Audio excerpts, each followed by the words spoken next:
on pense connaître les pyramides de Gizeh. 3 pyramides géantes, un sphinx massif et le désert à perte de vue. Et puis, des chercheurs découvrent quelque chose de totalement inattendu, un autre sphinx, enfoui sous le sable. Une équipe de scientifiques italiens pense que cette structure pourrait être cachée sous le plateau de Gizeh.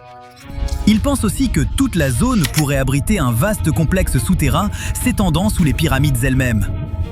Cette découverte a commencé par des scans radars et des images satellites. Les chercheurs ont étudié très attentivement la disposition du plateau de Gizeh. La Grande Pyramide, la pyramide de Képhren, la pyramide de Mykérinos et le célèbre Sphinx. C'est alors qu'ils ont remarqué quelque chose d'étrange.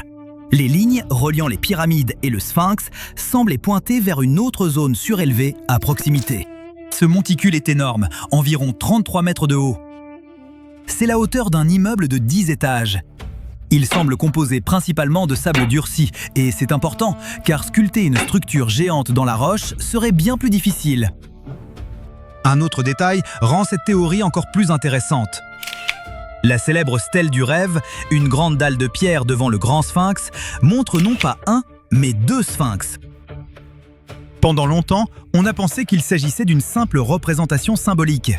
Mais et si elle montrait quelque chose de réel ? L'idée est que les bâtisseurs antiques auraient créé 2 statues gardiennes géantes, mais l'une d'elles aurait disparu sous des couches de sable. Selon les chercheurs, la géométrie du site rend cette théorie difficile à ignorer. L'alignement entre les pyramides, le sphinx visible et le monticule caché semble d'une précision inhabituelle. Les motifs s'alignent trop bien pour être aléatoires. Même s'il n'y a pas de second sphinx, cela pourrait indiquer des chambres secrètes, des tunnels, voire une citadelle souterraine. Pour l'instant, ce n'est encore qu'une théorie. Personne n'a fouillé le site, et de nombreux archéologues restent sceptiques. Mais les scans, les formes souterraines et les étranges schémas d'alignement poussent à prendre cette idée au sérieux. Et l'histoire devient encore plus étrange. Des gravures anciennes près du Grand Sphinx décrivent un moment étrange de la vie du prince Thoutmôsis IV. Selon les inscriptions, le jeune prince s'endormit à l'ombre du Sphinx, alors encore enseveli sous le sable. Dans un rêve, la statue géante lui aurait parlé et lui aurait promis le trône d'Égypte, à condition qu'il dégage le sable et la mette au jour. Cette histoire a été gravée dans la pierre il y a des milliers d'années. Pourrait-elle contenir des indices que nous avons manqués pendant des siècles ? Pour obtenir plus de données, l'équipe a scanné le sol sous le Grand Sphinx, les pyramides voisines et la zone reliant le Sphinx à la pyramide de Képhren, la 2e plus grande pyramide de Gizeh. D'après les scans, d'étranges structures pourraient exister en profondeur, des puits verticaux, de longs tunnels horizontaux et des passages ramifiés. Les chercheurs pensent que certaines de ces formations forment un vaste réseau souterrain s'étendant sous les pyramides et le Sphinx. Le plus fascinant, c'est que les motifs souterrains semblent symétriques. Les structures cachées se reflètent presque parfaitement. Cette symétrie est l'une des principales raisons pour lesquelles les chercheurs pensent qu'il ne s'agit pas d'une simple formation géologique. La théorie elle-même n'est pas apparue de nulle part. Il y a plus de 10 ans, l'égyptologue Bassam El-Shamma avait lui aussi suggéré qu'un second sphinx aurait pu exister. Il fondait cette idée sur des documents et des mythes égyptiens décrivant la foudre frappant le sphinx. Il pensait que ces récits pouvaient faire référence à un monument réel qui n'existait plus, disparu à cause du temps, des intempéries ou même de croyances anciennes. La plupart des égyptologues n'acceptent pas cette idée, et seul un petit groupe la soutient. Après tout, aucune fouille n'a confirmé l'existence d'un sphinx caché ou d'une cité souterraine. Mais les scans radars, les motifs souterrains, les gravures anciennes et l'étrange symétrie sous Gizeh pourraient signifier que nous ignorons toujours ce qui est vraiment enfoui sous les pyramides. À ce stade, les chercheurs attendent encore l'autorisation des autorités égyptiennes pour étudier ce mystérieux monticule de plus près.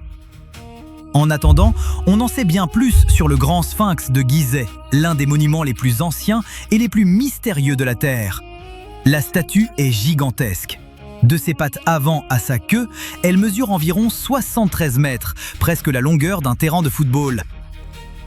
Il s'élève à environ 20 mètres, à peu près la hauteur d'un immeuble de 6 étages. Et à son point le plus large, le corps dépasse les 18 mètres. Pour le construire, les bâtisseurs antiques n'ont pas déplacé d'énormes blocs comme pour les pyramides. Ils ont taillé le sphinx directement dans la roche, sous la surface du désert. Au fil des siècles, le vent, le sable et l'humidité ont lentement endommagé le monument. De grandes parties du sphinx ont dû être réparées encore et encore. Des ouvriers ont ajouté des couches de blocs de calcaire autour de la base pour empêcher la structure de s'effriter. Et puis, il y a le nez manquant, probablement le mystère le plus célèbre. Beaucoup de gens pensent que les soldats de Napoléon l'ont arraché à coups de canon lors de la campagne d'Égypte. Mais cette histoire est fausse. Des dessins réalisés avant l'arrivée de Napoléon montrent déjà le sphinx sans son nez. Fait intéressant, les chercheurs qui ont étudié le visage ont trouvé des marques suggérant que quelqu'un a délibérément brisé le nez à l'aide d'outils comme des barres ou des ciseaux. Mais personne ne sait exactement qui l'a fait, ni pourquoi. La plupart des gens appellent cette statue le sphinx, mais techniquement, ce n'est même pas correct. La créature de la mythologie grecque avait un corps de lion, une tête de femme et des ailes. Mais celui d'Égypte est différent. Il a un corps de lion, une tête humaine et pas d'ailes du tout. Techniquement, il appartient donc à une catégorie totalement différente. Même son nom a changé au fil du temps. Les anciens Égyptiens ne l'appelaient pas le grand sphinx à l'origine. Il y a des milliers d'années, on l'associait à de puissantes divinités liées au soleil et à l'horizon. Les civilisations suivantes lui ont donné des noms complètement différents, si bien que le monument a changé d'identité au fil du temps. Personne ne sait vraiment qui l'a construit.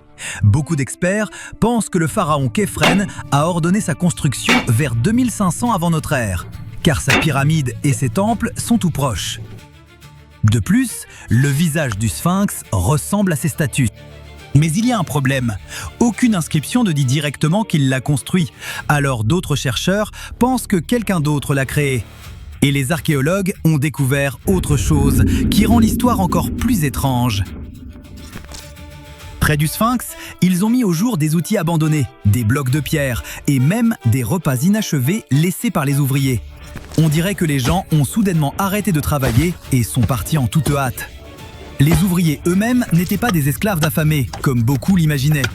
Les fouilles ont montré qu'ils mangeaient de la viande de qualité, du bœuf, du mouton et de la chèvre. Ce type de nourriture était coûteux dans l'Égypte antique, donc les ouvriers étaient probablement des artisans qualifiés jouissant d'un statut important. Le sphinx avait aussi un aspect complètement différent à l'époque. Aujourd'hui, il a cette couleur sableuse délavée, mais il y a des milliers d'années, il était peut-être recouvert de peinture vive. Des chercheurs ont trouvé des traces de rouge sur son visage et des indices de bleu et de jaune sur sa coiffe. Hélas, même les travaux de restauration peuvent causer des dégâts. Lors de réparations au début du XXe siècle, des parties de la coiffe du sphinx se sont détachées. Des restaurations ultérieures ont utilisé des matériaux qui ont en fait abîmé le calcaire tendre en dessous. À un moment, un énorme morceau s'est détaché de l'épaule de la statue. Le sphinx portait aussi autrefois une barbe, et aujourd'hui, des fragments de cette barbe sont conservés dans des musées à Londres et au Caire. Mais même là, les chercheurs ne sont pas d'accord. Certains experts pensent que la barbe faisait partie de la statue d'origine. D'autres pensent qu'elle a été ajoutée des siècles plus tard, lors de travaux de restauration. Malgré son apparence terrifiante, la version égyptienne du sphinx était en réalité considérée comme un protecteur. La version maléfique et dangereuse que la plupart des gens connaissent vient principalement de la mythologie grecque. Les anciens Égyptiens voyaient leur sphinx très différemment. Pour eux, il représentait la puissance, la protection et l'autorité divine.